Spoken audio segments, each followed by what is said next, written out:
ഇന്ന് നല്ല രസമുള്ളൊരു കാഴ്ച കണ്ടാലോ? ദാ ഈ ഒരു ചെടി ആരെയും പരിചയപ്പെടുത്തേണ്ട കാര്യമില്ല. പെഡിലാന്തസ് എന്നാണ് ഈ ചെടിയുടെ പേര്. ഇതെല്ലാവരും കണ്ടിട്ടുണ്ടാവും. പക്ഷേ ഇതിൻ്റെ പൂവ് എത്ര പേര് കണ്ടിട്ടുണ്ടാവും എന്നെനിക്കറിയില്ല. ദാ ഇതാണ് അതിൻ്റെ ഫ്ലവർ കേട്ടോ. ഞങ്ങളിതിനെ പണ്ട് കുരുവിപ്പൂവെന്നും തത്തമ്മപ്പൂവെന്നും ഒക്കെയാണ് വിളിച്ചുകൊണ്ടിരുന്നത്.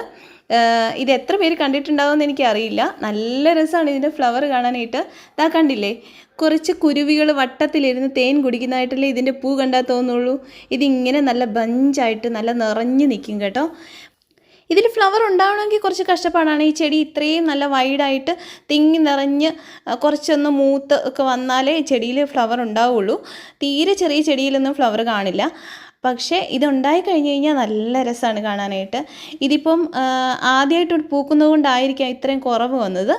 ഈ പെഡിലാന്തസിൻ്റെ തന്നെ വെരിഗേറ്റഡ് ഉണ്ട് കേട്ടോ. ഈ വെരിഗേറ്റഡിലും ഇതേപോലെ തന്നെ ഫ്ലവർ ഉണ്ടാവും. ഇതേലും സ്റ്റാർട്ട് ചെയ്തിട്ടുണ്ട്, ഒരെണ്ണേ വന്നിട്ടുള്ളൂ. ബാക്കി ഇങ്ങനെ ബഞ്ചായിട്ട് ഉണ്ടായിക്കോളും. പിന്നെ അധികം വെള്ളമോ വളമോ ഒന്നും വേണ്ടാത്തൊരു ചെടിയാണ്. എങ്ങനെ നമ്മുടെ പറമ്പിൽ കൊണ്ട് വെറുതെ ഇട്ടാലും കിളുത്ത് വരുന്നൊരു ചെടിയാണ്. അപ്പോൾ നമ്മുടെ കുരുവിപ്പൂവ് നേരത്തെ കണ്ടിട്ടുള്ളവരോ ഇപ്പോൾ ഇത് വീട്ടിലുള്ളവരോ ഒക്കെ ആയിട്ടുള്ളവർ ഒന്ന് കമൻറ്റ് ചെയ്തോളൂ കേട്ടോ.